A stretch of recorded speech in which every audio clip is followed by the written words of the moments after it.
الحمد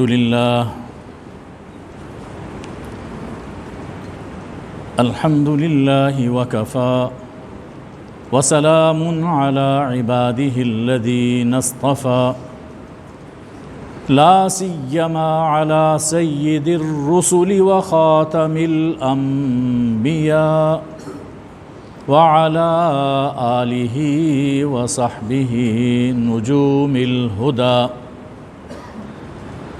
أما بعد فأعوذ بالله من الشيطان الرجيم بسم الله الرحمن الرحيم قل يا عبادي الذين أسرفوا على أنفسهم لا تقنطوا من رحمة الله إن الله يغفر الذنوب جميعا إنه هو الغفور الرحيم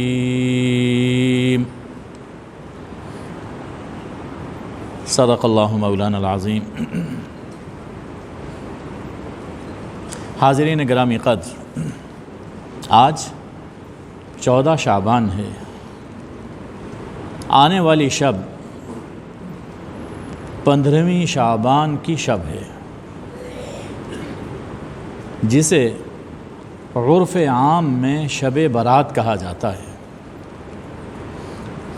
آج چند باتیں شب برات کے حوالے سے عرض کی جا رہی ہیں۔ صاحبو،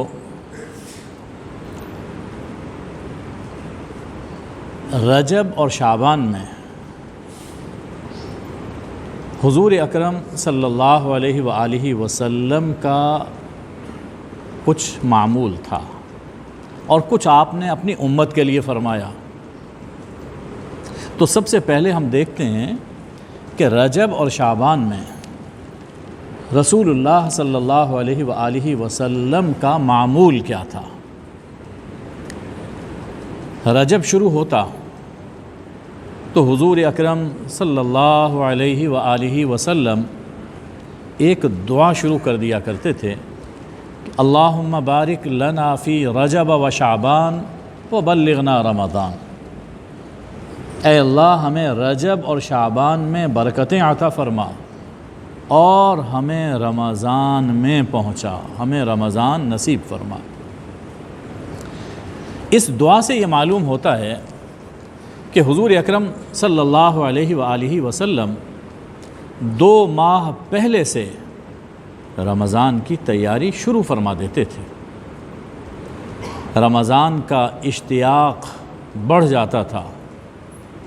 ہمیں بھی چاہیے کہ اگر پہلے نہیں کر سکے تو آج سے اپنے معاملات کو سمیٹنے کی کوشش کریں، تاکہ رمضان شریف میں عبادت و تلاوت کے لیے زیادہ سے زیادہ وقت مل سکے۔ صاحبو، رمضان کی عبادت کا اثر تمام سال رہتا ہے۔ جس نے رمضان کما لیا اس نے گویا پورا سال کما لیا، اور جو رمضان سے محروم رہا وہ پورا سال محروم رہا۔ حضرت اسامہ ابن زید رضی اللہ تعالی عنہ سے روایت ہے،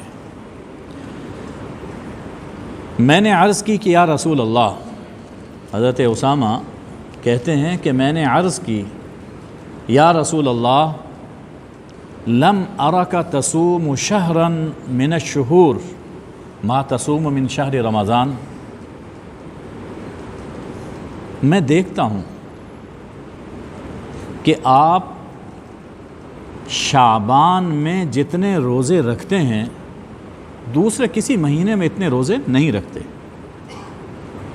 نفل روزے جتنے آپ شعبان میں رکھتے ہیں اتنے کسی اور مہینے میں نہیں رکھتے۔ اس پر حضور اکرم صلی اللہ علیہ وآلہ وسلم نے فرمایا کہ یہ وہ مہینہ ہے جس کی اہمیت فضیلت سے لوگ غافل ہیں، لوگوں کو معلوم نہیں، یغفل الناس عنہ، لوگ غافل ہیں۔ یہ مہینہ جو رجب اور رمضان کے درمیان ہے، شعبان کا، یہ وہ مہینہ ہے ترفع فیہ الاعمال الی رب العالمین، جس میں لوگوں کے اعمال رب العالمین کی بارگاہ میں پیش کیے جاتے ہیں۔ فأحب ان یرفع عملی وانا صائم، میں چاہتا ہوں کہ جب میرا نامہ عمل بارگاہ میں پیش ہو تو میں روزے کی حالت میں، اس لیے اس ماہ میں زیادہ روزے رکھتا ہوں۔ تقریباً اسی مضمون کی روایت حضرت عائشہ رضی اللہ تعالی عنہ سے بھی ہے۔ رمضان قریب آنے پر رمضان کے استقبال کے لیے اور رمضان کے انوار و برکات سے زیادہ مناسبت پیدا کرنے کے لیے حضور صلی اللہ علیہ وآلہ وسلم یہ روزے رکھا کرتے تھے۔ بڑی حکمت اس کے اندر یہ بھی ہے کہ رمضان سے ایک مناسبت، ایک لگاؤ، ایک جوڑ پیدا ہو جائے انسان کی طبیعت میں۔ اسی طرح ہم یہ جانتے ہیں کہ حضور صلی اللہ علیہ وآلہ وسلم شوال میں بھی 6 روزے رکھا کرتے تھے، اب رمضان میں بھی روزے ہیں، شوال میں بھی روزے ہیں۔ یہ کچھ ایسا ہی ہے کہ نماز اللہ کی طرف سے 4 رکعت فرض ہوئی، لیکن حضور صلی اللہ علیہ وآلہ وسلم اس فرض نماز سے پہلے بھی کچھ نوافل ادا کرتے تھے اور بعد میں بھی کچھ نوافل ادا کرتے تھے۔ شعبان اور شوال کے یہ روزے بالکل اسی طرح ہیں یہ نوافل، لیکن ان نوافل کی چونکہ حضور صلی اللہ علیہ وآلہ وسلم نے پابندی فرمائی، ہمارے لیے سنت قرار پائے۔ ہم یوں بھی کہہ سکتے ہیں کہ شعبان کے روزے شوق رمضان میں ہیں اور شوال کے روزے شکر رمضان میں ہیں۔ ایک شوق رمضان ہے اور ایک شکر رمضان ہے۔ ہاں، حضور صلی اللہ علیہ وآلہ وسلم نے امت کو از راہ شفقت 15 شعبان کے بعد روزہ رکھنے سے روکا، حرام نہیں فرمایا، از راہ شفقت روزہ رکھنے سے روکا تاکہ رمضان میں فریضہ ادا کرنے میں اضمحلال اور ضعف پیدا نہ ہو۔ حکمت اس کے اندر یہ، اگر کوئی رکھ لے ناجائز نہیں ہے، ثواب ملے گا، لیکن فرمایا کہ اگر تم رمضان کے بعد یہ روزے رکھتے ہو تو ظاہر ہے کہ اس کا اثر کہیں فرض پر نہ پڑے اور رمضان میں جا کر جو فرض روزہ ہے وہ ادا رکھنا کہیں مشکل نہ ہو جائے۔ دوسری چیز کہ امت کے لیے حضور صلی اللہ علیہ وسلم نے شعبان کا ایک معمول بیان فرمایا، اور یہ روایت ہے حضرت علی کرم اللہ وجہہ سے کہ رسول اللہ صلی اللہ علیہ وآلہ وسلم نے فرمایا کہ جب شعبان کی 15ویں شب ہوتی ہے تو فرمایا کہ فقوموا لیلہا وصوموا نہارہا، تو 15ویں شب کو قیام کرو، اللہ کی عبادت کرو، جاگو، اور 15ویں تاریخ کا روزہ رکھو، رات میں قیام کرو، دن میں صیام کرو۔ وجہ بیان فرمائی کہ اس رات 15ویں شعبان کی رات جو آج غروب آفتاب سے شروع ہو رہی ہے،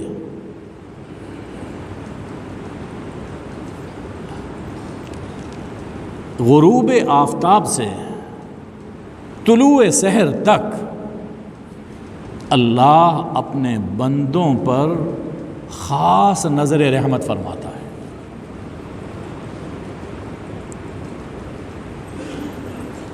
فرماتا ہے یعنی آواز آنا شروع ہو جاتی ہے بارگاہ رحمت سے، یہ ندا بلند ہونا شروع ہو جاتی ہے غروب آفتاب سے، الا من مستغفر فاغفر له، ہے کوئی مجھ سے گناہوں کی معافی مانگنے والا کہ میں اسے معاف کر دوں، الا مسترزق فارزقه، ہے کوئی مجھ سے رزق کا طلبگار، آئے مجھ سے رزق مانگے میں اس کو رزق عطا فرماؤں، الا مبتلا فاعافیہ، کوئی کسی تکلیف میں مبتلا ہے آئے مجھ سے مانگے میں اس کو شفا اور عافیت عطا فرماؤں۔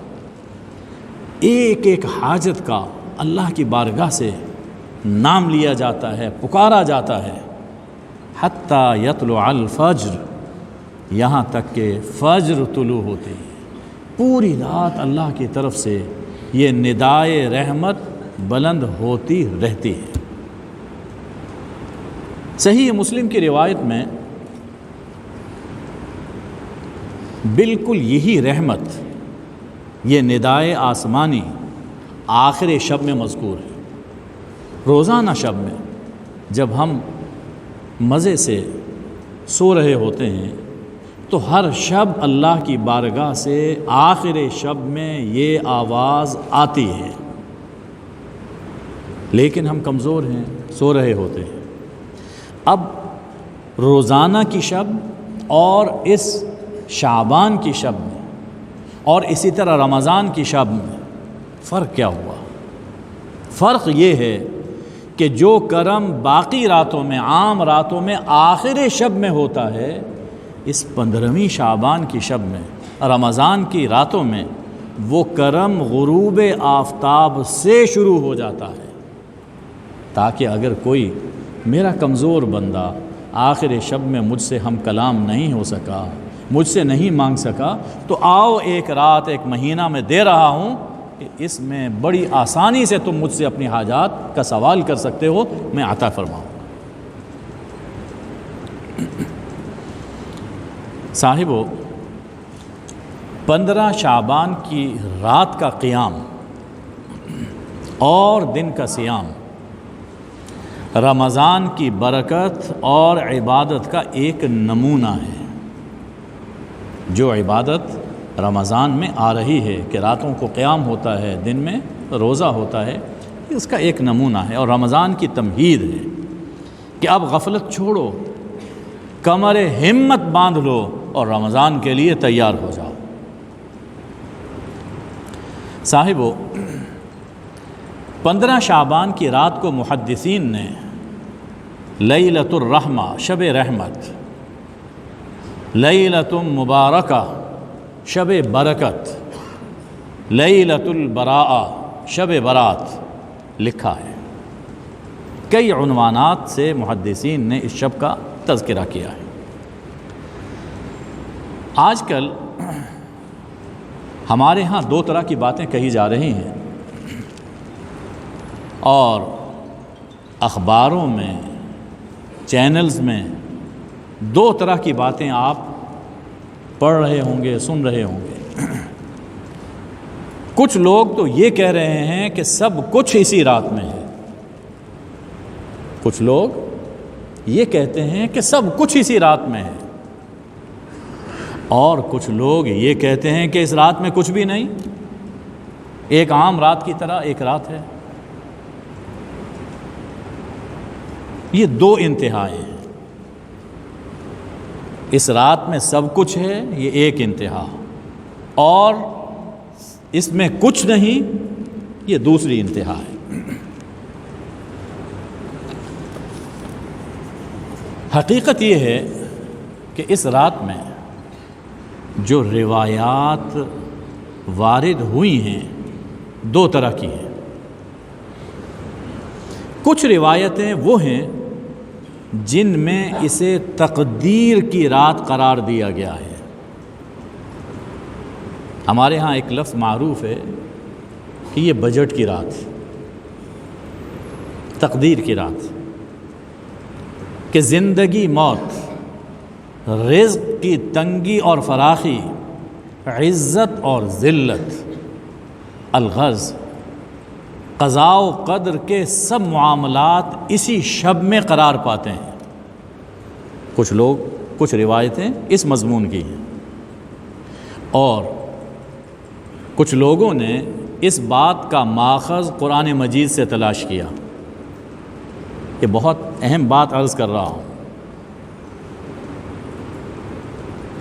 ماخذ قرآن پاک سے تلاش کیا ہے، اور سورہ دخان میں لیلہ مبارکہ کا جو ذکر آیا تو اس کا مصداق اس شب کو قرار دے دیا۔ سورہ دخان میں ہے، حامیم والکتاب المبین انا انزلناہ فی لیلۃ مبارکہ، ہم نے یہ قرآن ایک مبارک شب میں نازل کیا۔ اب وہ لیلہ مبارکہ ہے، قرآن پاک میں اس کا ذکر ہے، تو کچھ لوگوں نے یہ سمجھا کہ اس سے مراد یہی 15ویں شعبان ہے۔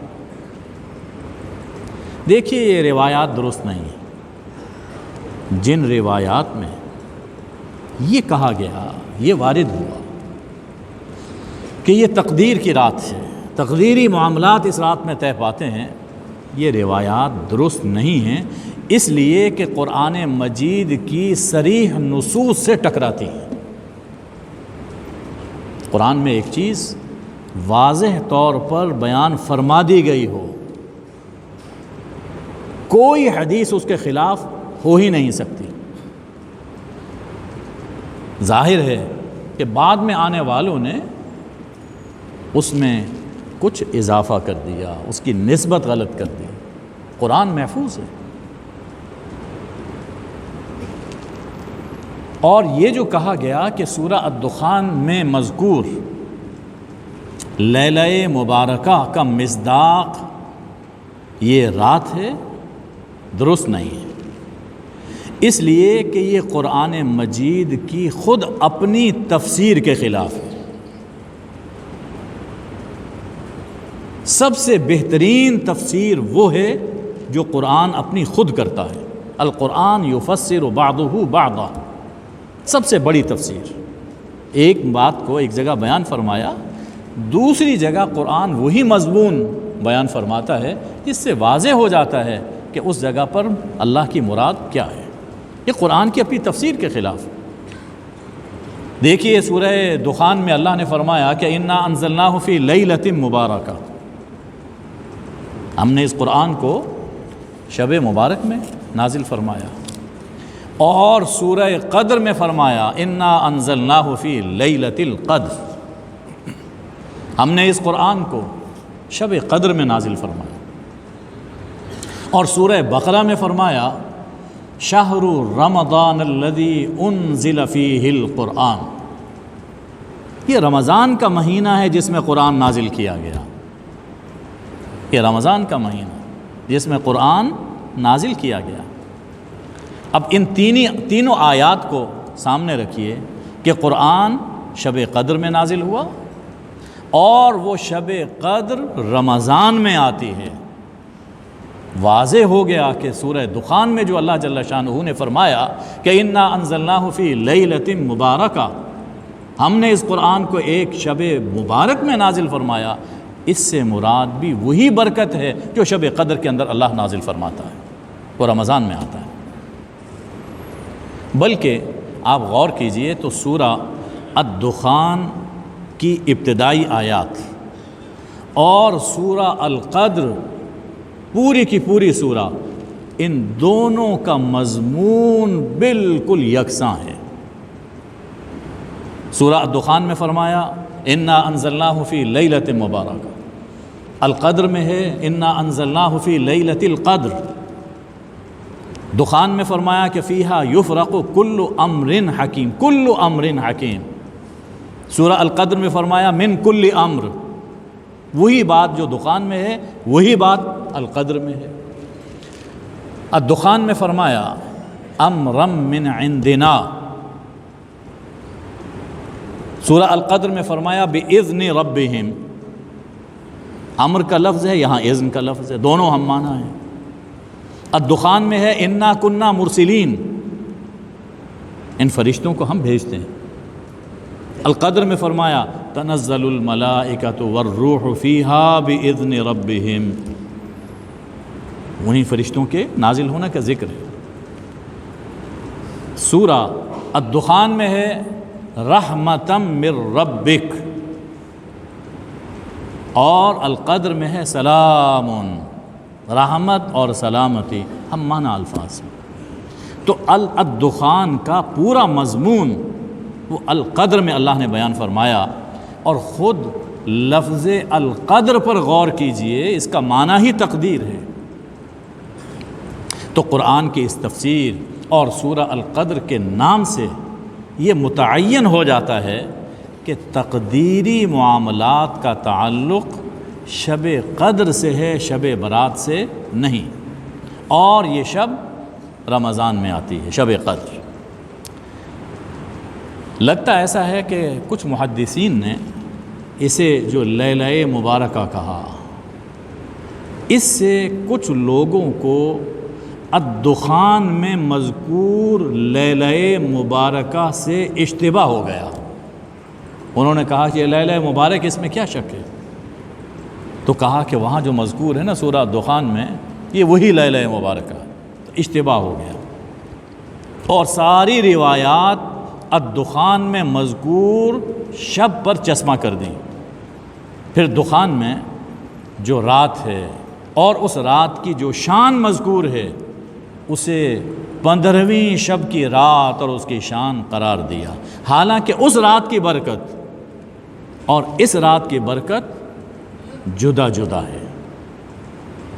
بہرکیف اس شب کے حوالے سے تقدیری معاملات کی روایات تو درست نہیں ہیں۔ ہاں البتہ اس رات میں خاص رحمت، خاص برکت اور خاص مغفرت نازل ہونے کی روایات قابل قبول ہیں،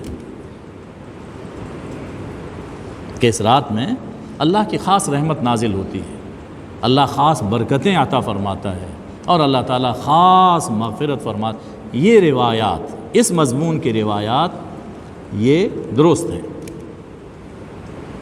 یہ روایات کہاں کہاں وارد ہوئی ہیں، ایک نظر اس پہ بھی ڈال لیجئے۔ سنن ترمذی میں حضرت عائشہ سے ہے مرفوع روایت، یعنی حضور صلی اللہ علیہ وسلم نے خود بیان فرمایا، یہ پہلے عرض کی جا چکی ہے۔ ابن ماجہ میں حضرت علی اور حضرت ابو موسیٰ اشعری سے روایت ہے، یہ بھی مرفوع ہے، اور یہ روایت صحیح سند سے ہے۔ مسند احمد میں عبداللہ ابن عامر ابن عاص سے روایت ہے، یہ بھی مرفوع ہے، اور حضرت امام ربانی محبوب سبحانی سید عبدالقادر جیلانی رحمۃ اللہ علیہ غنیت الطالبین میں ایک روایت ذکر فرماتے ہیں، وہاں اگرچہ اس کی سند مذکور نہیں ہے، لیکن انہیں اپنی سند سے یہ روایت پہنچی ہوگی، اور وہ روایت کر رہے ہیں اس کی فضیلت میں حضرت ابو ہریرہ سے۔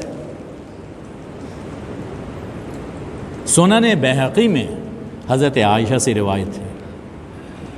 اب یہ 5 طرح کی روایتیں ہیں، دوسری کتابوں میں بھی یہ چیزیں مذکور ہیں۔ اچھا، اب یہ جو روایتیں ہمارے سامنے آ رہی ہیں، ان میں سے اکثر روایتیں وہ ہیں ان کی سند کو بھی محدثین نے ضعیف لکھا،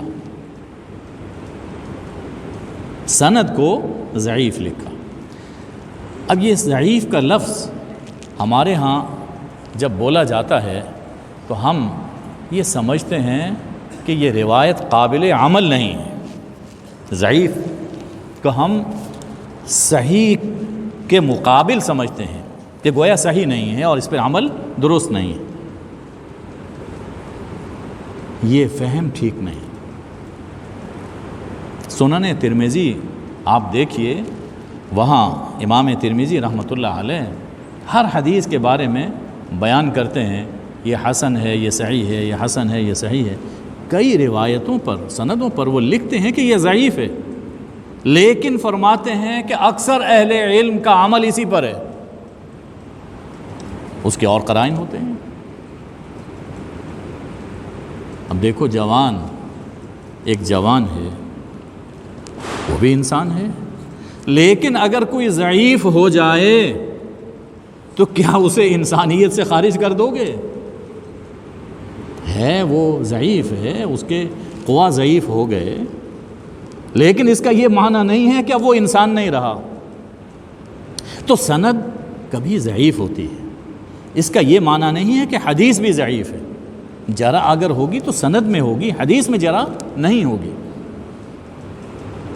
ایک دوسری بات یہ ہے، محدثین کا ایک اصول ہے کہ فضائل اعمال میں وہ اعمال جو فضیلت کے، یعنی فرائض کی بات نہیں ہو رہی، واجبات کی بات نہیں ہے، فضائل اعمال میں حدیث ضعیف پر بھی عمل کیا جاتا ہے۔ فضیلت ہے، کرو ثواب ہے، نہ کرو کوئی گناہ نہیں ہے۔ اب اس میں اگر کوئی اس فضیلت کو پانے کے لیے اس پہ عمل کر لیتا ہے تو اسے روکا نہیں جائے گا۔ اس پر فرمایا کہ باتفاق العلماء، علماء و محدثین کا اتفاق ہے اس اصول پر۔ پھر ابو موسیٰ اشعری رضی اللہ تعالی عنہ کی روایت کو محدثین نے صحیح قرار دیا، اور یہ اصول ہے کہ اگر ایک مضمون کی ایک روایت صحیح سند کے ساتھ آ جائے تو اس مضمون کی دوسری روایتیں اگر ان کی سند اگرچہ ضعیف ہی کیوں نہ ہو قابل قبول ہوتی ہیں، اس لیے کہ ایک صحیح روایت موجود ہے۔ تیسری بڑی اہم بات، صحابہ کرام کے دور سے لے کر، صحابہ کرام رضی اللہ عنہم کے دور سے لے کر آج تک امت کے علماء، صلحاء، اولیاء اور عوام 15ویں شعبان کے قیام و صیام کا اہتمام کرتے چلے آ رہے ہیں۔ پوری تاریخ آپ دیکھ لیجیے، اور اصول یہ ہے کہ تعامل امت سے بھی، تعامل امت کسی کام پر امت کا عمل چلا آ رہا ہے، یہ تعامل امت نسل در نسل، صدی در صدی، تعامل امت سے سند کا ذوف ختم ہو جاتا ہے۔ یہ ایک اصول ہے محدثین کا، اور اس روایت پر عمل کیا جا سکتا ہے۔ اور تو اور شیخ ابن جوزی رحمۃ اللہ علیہ نقد میں بڑے سخت ہیں۔ انہوں نے اپنی کتاب منہاج القاصدین میں 15ویں شعبان کی رات اور دن کو فضیلت والے دنوں اور راتوں میں شمار فرما دیا۔ یہ بات تو سند کے حوالے سے تھی۔ تیسری چیز کہ اب ان روایتوں میں جو فضیلت آئی ہے وہ کیا ہے؟ دیکھیے، حضرت ابو موسیٰ اشعری کی روایت جو صحیح سند سے وارد ہوئی ہے، رسول اللہ صلی اللہ علیہ وآلہ وسلم نے فرمایا، ان اللہ لیطلع فی لیلۃ النصف من شعبان، اللہ تعالیٰ شعبان کی 15ویں رات میں جھانکتا ہے، دیکھتا ہے اپنی مخلوق کو، یعنی اپنی مخلوق کو خاص نظر رحمت سے دیکھتا ہے، نظر کرم سے دیکھتا ہے۔ یوں تو ہر وقت اللہ کے سامنے ہیں ہم، لیکن اس شب میں اللہ نظر کرم سے اپنی مخلوق کو دیکھتا ہے۔ فَيَغْفِرُ لِجَمِيعِ خَلْقِهِ، جتنے بھی اس کے ماننے والے ہیں، اس پہ ایمان رکھتے ہیں، اللہ اپنی مخلوق کی مغفرت فرما دیتا ہے۔ ہاں، دو طرح کے لوگ، ایک تو ہے مشرک جو ماننے سے سری انکار کرتا ہے اور اللہ کے ساتھ کسی اور کو بھی اپنا خدا مانتا ہے، یہ اللہ کی غیرت کا مسئلہ ہے، اس کو اللہ نہیں معاف فرمائے گا۔ غیرت تو ہم جانتے ہیں نا کیا چیز ہوتی ہے، یہ توحید اور شرک اللہ کی غیرت کی بات ہے۔ جسے اللہ نے پیدا کیا، جسے اللہ پال رہا ہے، جسے اللہ زندگی دے رہا ہے، سب کچھ اللہ دیتا ہے، پھر وہ کہے کہ ہاں فلاں بھی میرا خدا ہے، اب یہ معاملہ غیرت کا آتا ہے۔ اللہ فرماتے اسے میں نہیں چھوڑوں گا، باقی سب گناہ جس کے چاہے معاف کر دوں، لیکن اس مشرک کو جو میرے ساتھ شرک کرتا ہے اسے میں نہیں چھوڑوں گا۔ تو مشرک کی مغفرت نہیں ہوتی۔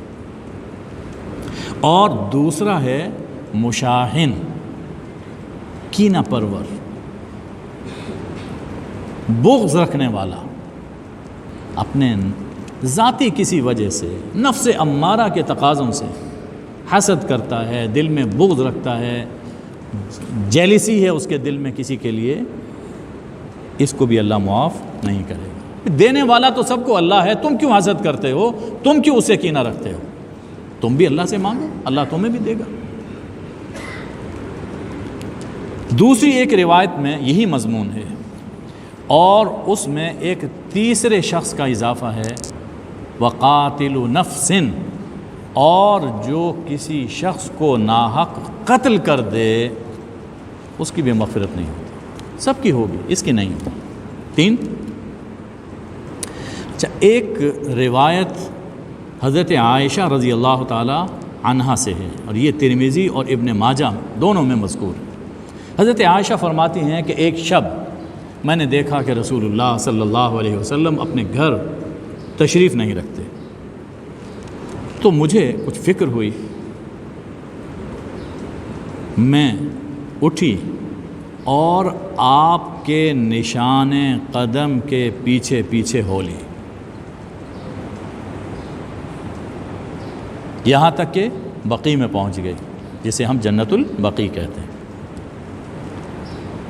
حضور صلی اللہ علیہ وآلہ وسلم سجدے میں تھے۔ جب حضرت عائشہ پہنچی ہیں تو آپ سجدے میں تھے، لمبا سجدہ، وہ انتظار کر رہی ہیں اور آپ کا سجدہ طویل طویل طویل ہو رہا ہے۔ فرماتی ہیں کہ مجھے خیال آیا کہ کہیں جناب صلی اللہ علیہ وآلہ وسلم کی روح مبارک پرواز نہ کر گئی ہو، اتنا لمبا سجدہ۔ آپ اٹھے، سلام پھیرا، پھر میری طرف متوجہ ہوئے، فرمایا عائشہ کیا تمہیں یہ دھڑکا لگا تھا اللہ اور اس کا رسول کہیں تم سے ناانصافی کریں گے؟ میں نے عرض کی کہ یا رسول اللہ کچھ خیال میرے دل میں یہ آیا تھا۔ اس پر حضور صلی اللہ علیہ وسلم نے ایک بشارت سنائی، اور بشارت سننے سے پہلے یہ بات سن لیجئے، عرب میں ایک قبیلہ تھا بنو کلب ایک قبیلہ ہے، اور اس قبیلے کے پاس بکریوں کے بڑے ریوڑ ہوتے تھے، بکریاں بہت پالتے تھے۔ تو فرمایا کہ اللہ تعالیٰ 15ویں شعبان کی رات کو آسمان دنیا پر نزول فرماتا ہے۔ دیکھیے ایسا نہیں ہے کہ اللہ کوئی جسم رکھتا ہے، یہاں پر ہے پھر وہاں پر ہے، اوپر ہے پھر نیچے، یہ معنی نہیں ہے۔ اللہ پاک ہے، جسم سے اور جسمانی عوارض سے پاک ہے، اپنی خاص شان کے ساتھ، اپنی رحمت کے ساتھ، یعنی اللہ کی رحمت آسمان دنیا پر آ جاتی ہے، انسان سے بہت قریب ہو جاتی ہے، اور اللہ تعالیٰ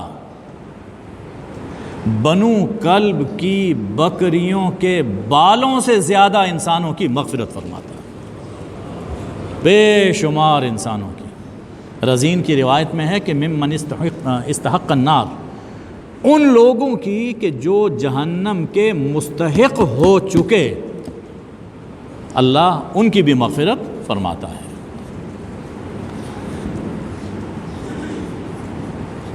تین افراد کا ذکر آپ سن چکے کہ جن کی مغفرت نہیں ہوتی۔ حضرت شیخ عبد القادر جیلانی محبوب سبحانی رحمہ اللہ تعالی اپنی روایت میں جو غنیت الطالبین میں مذکور ہے، اس میں فرماتے ہیں، روایت طویل ہے میں مختصر کر رہا ہوں، کہ اللہ تعالیٰ اس شب اپنی رحمت کے 300 دروازے کھولتا ہے، 300 دروازے، اور اللہ کا دروازہ کتنا بڑا ہے ہم نہیں جانتے، 300 رحمت کے دروازے کھول دیتا ہے، اور مشرک کے سوا مغفرت فرما دیتا ہے۔ ہاں سب کی مغفرت، لیکن چند گناہ ہیں جو اس سے مستثنا ہیں، اور غور کیجیے یہ سنتے ہوئے، ان گناہوں کا تعلق معاشرے پر بہت گہرا پڑتا ہے، گھروں کو برباد کرنے والے گناہ ہیں، عقیدے سے بھی ان کا تعلق ہے۔ فرمایا کہ اگر کوئی شخص ساحر ہو، یعنی 3 وہ، پھر اس روایت میں ہے کہ اگر کوئی جادوگر ہے، 4 اگر کوئی کاہن ہے، یعنی مستقبل کی خبریں دینے والا، نجومی، ہمارے ہاں چینلز پر بڑے لوگ بیٹھے ہوئے ہیں کہ کیا ہوگا، فرمایا کہ ان کی بھی مغفرت نہیں۔ 5 کوئی شراب پینے کا عادی ہے، یا مصرن علی الربا، 7واں آدمی جو سود کھانے پر اصرار کرتا ہے، سودی کاروبار پر اصرار کر رہا ہے، اور 8واں آدمی ہے جو عادی بدکار ہے، زناکار ہے۔ یہ 8 آدمی ہیں، ان ہؤلاء لا یغفر لہم، ان 8 لوگوں کی مغفرت نہیں ہوتی، باقی سب کی مغفرت ہو جاتی ہے۔ لیکن ہاں ایک دروازہ پھر بھی کھلا ہے، حتی یتوبوا، جب تک کہ یہ توبہ نہیں کر لیتے، جب تک یہ توبہ نہیں کر لیتے۔ سوچئے کہ رحمت کے 300 دروازے کھلے ہوں، پھر بھی جو محروم رہے، مغفرت کی برکھا برس رہی ہو، پھر بھی جو سوکھا رہے، اس سے بڑا بد نصیب کون ہوگا؟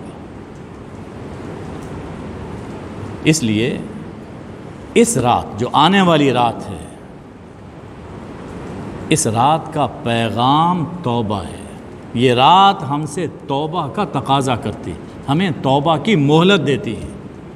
اس رات کا پیغام توبہ ہے۔ یہ رات سب گناہ چھوڑ کر اپنے مالک کی طرف پلٹنے کی دعوت دیتی ہے۔ حدیث میں ہے، التائب من الذنب کمن لا ذنب لہ، جو گناہوں سے توبہ کر لیتا ہے وہ یوں پاک ہو جاتا ہے جیسے اس نے گناہ کیا ہی نہیں تھا۔ تو آؤ آج شب آنسو بہاؤ، رب کو مناؤ اور پاک صاف ہو جاؤ۔ شب برات کا معنی یہی ہے کہ وہ شب جس میں انسان گناہوں سے پاک اور سزا سے بری ہو جاتا ہے۔ اس شب کی اصل نعمت وہ توبہ کی توفیق ہے، اور غور کیجئے تو جس شب توبہ ہو جائے انسان کے لیے وہ شب برات، اور جس دن توبہ ہو جائے وہ دن انسان کے لیے روز برات بن جاتا ہے۔ اللہ مجھے آپ کو اس شب کی قدر کرنے کی توفیق عطا فرمائے۔ وآخر دعوانا ان الحمد للہ رب العالمین۔